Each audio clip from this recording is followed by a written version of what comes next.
नमस्कार दोस्तों, only एसकेएमयू YouTube channel में आप सभी का स्वागत है। और आज के इस वीडियो में बात करने वाले एसकेएमयू यूजी सेमेस्टर 6 जो कि सेशन है आप लोग का 2022 से 26।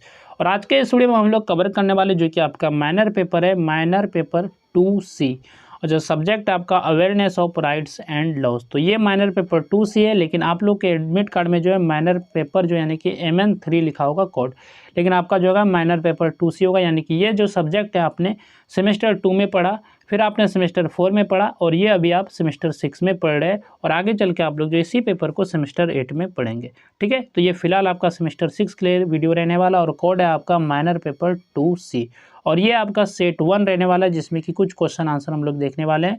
और इसी तरह हम लोग जो सेट 3 तक कंप्लीट करने वाले हैं, क्योंकि ज़्यादा टाइम नहीं है, तो इसलिए आप लोग को फिलहाल सेट 3 तक हम लोग कंटेंट प्रोवाइड कर देंगे, ताकि आप लोग अच्छे से तैयार कर पाए, अच्छे से लिख पाए एग्जाम में, और अच्छे से आप लोग पढ़ पाए। तो सबसे पहले बात कर लेते हैं क्वेश्चन के पैटर्न के बारे में। तो क्वेश्चन जो इसमें होता है ग्रुप ए और ग्रुप बी, इसमें भी होता है। यानी कि ग्रुप ए में वेरी शॉर्ट क्वेश्चन पूछा जाता है, और ग्रुप बी में आपके लॉन्ग क्वेश्चन पूछे जाते हैं। यानी कि फुल मार्क्स की बात करें तो 75 मार्क्स का ये पेपर होने वाला है। ठीक है, और बाकी जो 25 नंबर जो रहेगा इसमें इंटरनल रहेगा। तो सबसे पहले बात कर लेते हैं जो कि आपका 1 का ए नंबर क्वेश्चन है, जो कि वेरी शॉर्ट क्वेश्चन है। व्हाट इज साइबर लॉ, यानी कि साइबर कानून क्या है। तो साइबर कानून जो है वह कानून है जो internet, computer, mobile, digital network तथा ऑनलाइन लेन देन से जुड़े कार्यों को नियंत्रित करता है। और यह जो साइबर अपराधों को रोकने, डिजिटल जानकारी की सुरक्षा करने, ऑनलाइन धोखाधड़ी पर नियंत्रण रखने तथा इंटरनेट उपयोगकर्ताओं के अधिकारों और दायित्वों की रक्षा करने का कार्य करता है। तो यही आपका जो साइबर कानून है।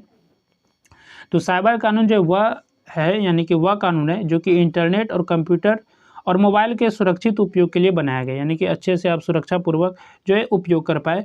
और यह जो है ऑनलाइन होने वाले अपराधों जैसे कि क्राइम, जो तो ऑनलाइन क्राइम होते हैं, जैसे कि हैकिंग, धोखाधड़ी और डेटा चोरी को रोकता है। और साथ ही जो है यह इंटरनेट का सही उपयोग करने के नियम और जो लोगों के अधिकारों को भी रक्षा करता है। तो यही आपका जो साइबर कानून है। नेक्स्ट आपका क्वेश्चन है what is cyber crime, cyber अपराध क्या है। तो साइबर अपराध जो है वह अपराध है जो कंप्यूटर, मोबाइल, इंटरनेट या किसी डिजिटल माध्यम का उपयोग करके किया जाता है। इसमें हैकिंग, ऑनलाइन धोखाधड़ी, पहचान की चोरी या फिर डाटा चोरी और फर्जी वेबसाइट बनाकर लोगों को नुकसान पहुंचाना शामिल होता है। तो साइबर अपराध जो है वह गलत या गैर कानूनी काम है जो इंटरनेट, कंप्यूटर या मोबाइल की मदद से किया जाता है, जैसे कि किसी का पासवर्ड चुराना, ऑनलाइन पैसे की ठगी करना, किसी का डाटा चुराना या फर्जी वेबसाइट बनाकर लोगों को धोखा देना। तो ऐसी सभी काम जो है साइबर अपराध कहलाते हैं। इसके बाद नेक्स्ट आपका क्वेश्चन है what is meant by consumer rights, उपभोक्ता अधिकार से क्या अभिप्राय, यानी कि उपभोक्ता अधिकार से आप क्या समझते हैं। तो उपभोक्ता अधिकार वे अधिकार है जो वस्तु या सेवा खरीदने वाले व्यक्ति को कानून द्वारा दिए जाते हैं, और इन अधिकारों का उद्देश्य उपभोक्ता को अच्छी गुणवत्ता की वस्तु, यानी कि अच्छी क्वालिटी की वस्तु और सही जानकारी, उचित मूल्य, सुरक्षा तथा शिकायत होने पर न्याय दिलाना है।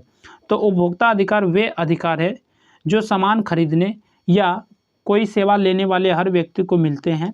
इन अधिकारों से उपभोक्ता को सही सामान, सही कीमत, पूरी जानकारी और कोई परेशानी होने पर शिकायत करके न्याय पाने का अधिकार मिलता है। तो यही आपका जो उपभोक्ता अधिकार है। नेक्स्ट जो आपका क्वेश्चन है what is the environmental protection act 1986, पर्यावरण संरक्षण अधिनियम 1986 क्या है। तो पर्यावरण संरक्षण अधिनियम 1986 भारत सरकार द्वारा बनाया गया एक महत्वपूर्ण कानून है। इसका उद्देश्य वायु, जल और भूमि को प्रदूषण से बचाना और पर्यावरण की रक्षा करना तथा प्रदूषण फैलाने वाले पर नियंत्रण और आवश्यक कार्रवाई करना। तो पर्यावरण संरक्षण अधिनियम जो 1986 का एक कानून है जो हमारे पर्यावरण को सुरक्षित रखने के लिए बनाया गया है।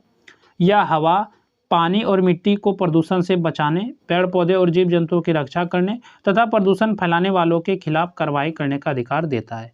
इसके बाद नेक्स्ट आपका क्वेश्चन है व्हाट इज सोशल जस्टिस, सामाजिक न्याय क्या है। तो सामाजिक न्याय का अर्थ है कि समाज के सभी लोगों को बिना किसी भेदभाव के समान अधिकार, समान अवसर और सम्मान मिले। प्रत्येक व्यक्ति के साथ जाति, धर्म, लिंग या आर्थिक स्थिति के आधार पर अन्याय ना हो और सभी को जो है न्याय प्राप्त हो। तो सामाजिक न्याय का मतलब है कि समाज में हर व्यक्ति के साथ जो है बराबरी का व्यवहार किया जाए, किसी के साथ जाति, धर्म, लिंग, भाषा या गरीबी के कारण भेदभाव ना हो, और सभी लोगों को जो समान अधिकार, अवसर और सम्मान मिलना ही सामाजिक न्याय कहलाता है। इसके बाद यहाँ से आपका शॉर्ट आंसर टाइप क्वेश्चन यानी कि शॉर्ट क्वेश्चन है। तो शॉर्ट क्वेश्चन पे चलने से पहले बात कर लेते हैं पीडीएफ के बारे में। तो ये पीडीएफ आपको हमारे वेबसाइट पे मिल जाएगा जिसका डाउनलोड लिंक जो इसी वीडियो के डिस्क्रिप्शन में दिया गया, तो वहाँ से जाके आप इस PDF को डाउनलोड कर सकते हैं और अच्छे से तैयार कर सकते हैं सभी क्वेश्चंस को। तो क्वेश्चन नंबर 2 की जो आपका क्वेश्चन है, explain the objectives and important features of the information technology act, जो कि आपका है 2008 यानी कि 2008 यानी कि 2008। यह सूचना प्रौद्योगिकी अधिनियम जो 2008 के उद्देश्य एवं प्रमुख विशेषताओं का वर्णन कीजिए। तो ये सूचना प्रौद्योगिकी अधिनियम 2008 का क्या उद्देश्य है और इसकी क्या प्रमुख विशेषताएं, तो इसके बारे में आपको बताना है। तो सूचना प्रौद्योगिकी अधिनियम 2008 भारत का एक महत्वपूर्ण कानून है। यह इंटरनेट, कंप्यूटर और डिजिटल माध्यम से होने वाले कार्यों को सुरक्षित और कानूनी बनाने के लिए लागू किया गया है।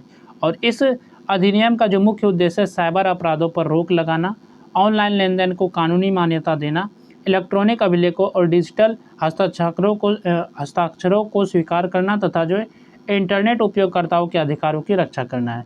और इसका उद्देश्य जो है लोगों की व्यक्तिगत जानकारी और डेटा को सुरक्षित रखना तथा ऑनलाइन धोखाधड़ी, हैकिंग, पहचान की चोरी और अन्य साइबर अपराधों पर नियंत्रण करना भी है। तो ये जो आपका उद्देश्य है इस नियम का। और इस अधिनियम की प्रमुख विशेषताएं भी है, जैसे कि इलेक्ट्रॉनिक रिकॉर्ड और डिजिटल हस्ताक्षर को कानूनी मान्यता देना, साइबर अपराधों के लिए दंड का प्रावधान करना, ई-गवर्नेंस को बढ़ावा देना, ऑनलाइन व्यापार और बैंकिंग को सुरक्षित बनाना और साइबर अपराधों की जांच के लिए कानूनी व्यवस्था उपलब्ध कराना तथा इंटरनेट के सुरक्षित और जिम्मेदार उपयोग को बढ़ावा देना। और यह अधिनियम जो डिजिटल दुनिया में कानून और सुरक्षा बनाए रखने का महत्वपूर्ण आधार है। इसके बाद नेक्स्ट आपका क्वेश्चन है, explain the consumer complaint redressal system in India. तो भारत में उपभोक्ता शिकायत निवारण प्रणाली का वर्णन कीजिए। तो भारत में उपभोक्ता शिकायत निवारण प्रणाली ऐसी व्यवस्था है जिसके माध्यम से उपभोक्ता खराब वस्तु, दोषपूर्ण सेवा, अधिक कीमत वसूलने, गलत विज्ञापन या किसी प्रकार की ठगी होने पर न्याय प्राप्त कर सकता है। और इस व्यवस्था का उद्देश्य जो है उपभोक्ता के अधिकारों की रक्षा करना और उन्हें जल्दी तथा सस्ता न्याय उपलब्ध कराना है। उपभोक्ता संरक्षण अधिनियम 2019 के अनुसार शिकायतों के समाधान के लिए 3 स्तर की व्यवस्था बनाई गई है। पहला स्तर आपका जिला उपभोक्ता आयोग है, जहां जिले के उपभोक्ता अपनी शिकायत दर्ज कर सकते हैं। दूसरा स्तर राज्य उपभोक्ता आयोग है, जहां बड़े मामलों की सुनवाई होती है तथा जिला आयोग के निर्णय के विरुद्ध अपील की जा सकती है। तीसरा स्तर है राष्ट्रीय उपभोक्ता आयोग, जहां सबसे बड़े मामलों की सुनवाई होती है तथा राज्य आयोग के निर्णय के विरुद्ध अपील की जाती है। उपभोक्ता जो है स्वयं या अपने प्रतिनिधि के माध्यम से शिकायत दर्ज कर सकता है। यदि शिकायत सही पाई जाती है तो उपभोक्ता को मुआवजा, वस्तु बदलने, धन वापस लेने या सेवा में सुधार का अधिकार मिलता है।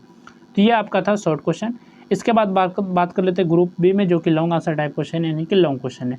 तो क्वेश्चन नंबर 4 जो कि आपका क्वेश्चन है, explain the meaning, scope, objectives and importance of cyber law, यानी कि साइबर कानून का अर्थ, क्षेत्र, उद्देश्य एवं महत्व का विस्तार से वर्णन कीजिए। तो आपको साइबर कानून का अर्थ, क्षेत्र, उद्देश्य और महत्व के बारे में विस्तार से बताना है। नेक्स्ट आपका क्वेश्चन है, discuss the major types of cyber crime with suitable examples. तो साइबर अपराध के प्रमुख प्रकारों का उपयुक्त उदाहरणों सहित विस्तार से वर्णन कीजिए। तो साइबर अपराध के जो प्रकार है, प्रमुख प्रकार है, तो उदाहरण सहित आपको बताना है। नेक्स्ट आपका क्वेश्चन है, क्वेश्चन नंबर 6 है, explain the consumer protection act 2019 with its objectives, features and significance. तो उपभोक्ता संरक्षण अधिनियम 2019 के उद्देश्य, विशेषताएं एवं महत्व का विस्तार से वर्णन कीजिए। नेक्स्ट आपका क्वेश्चन है, describe the environmental protection act 1986 with its objectives and importance. तो पर्यावरण संरक्षण अधिनियम 1986 के उद्देश्य एवं महत्व का विस्तार से वर्णन कीजिए। नेक्स्ट आपका क्वेश्चन है, question number 8, explain the meaning, objectives, importance and different types of social justice. सामाजिक न्याय का अर्थ, उद्देश्य, महत्व एवं विभिन्न प्रकारों का विस्तार से वर्णन कीजिए। इसके बाद नेक्स्ट आपका क्वेश्चन है, question number 9, discuss the relationship between social justice and human rights with suitable example. तो सामाजिक न्याय एवं मानवाधिकार के संबंध का उपयुक्त उदाहरणों सहित विस्तार से वर्णन कीजिए। ये आपका क्वेश्चन नंबर 9 है। तो ये था आपका सेट 1 जो कि माइनर पेपर था। 2C जो कि सब्जेक्ट था awareness of rights and laws. तो ये आपका सेट 1 कंप्लीट होता है। तो फिलहाल आप लोग इस सेट को अच्छे से तैयार कर लीजिएगा और ज़्यादातर आप लोग शॉर्ट क्वेश्चन और लॉन्ग क्वेश्चन को अच्छे ढंग से पढ़िएगा, लिखिएगा, ताकि एग्जाम में आप, अगर आपको याद नहीं भी होता तो अगर आप पढ़ेंगे अच्छे से तो आप रिलेटेड भी एग्जाम में लिख पाएंगे। तो इसलिए मैं हमेशा बोलूँगा शॉर्ट क्वेश्चन और लॉन्ग क्वेश्चन को तैयार करना है आपको अच्छे तरीके से। तो चलिए फिर मिलते हैं नेक्स्ट वीडियो में। इस वीडियो में बस इतना ही।